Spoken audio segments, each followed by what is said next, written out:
শোনো, 2024 সালে করা ভুলগুলো 2025 সালে করো না।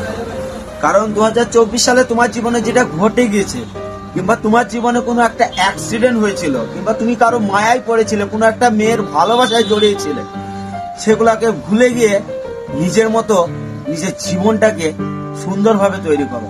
কারণ 2025 সাল হতে আর খুব একটা বাকি নেই।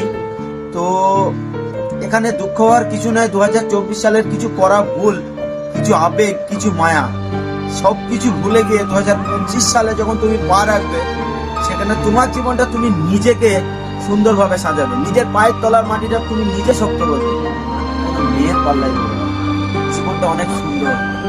তাই 2025 সালটা নিজের কেরিয়ারের দিকে ফোকাসটা রাখবে। অ্যাটলিস্ট আমি এটাই বলতে চাচ্ছি, 2024 সালকে ভুলে গিয়ে 2025 সালকে নিজের মতো গড়ে তোলো। নিজেকে এমন ভাবে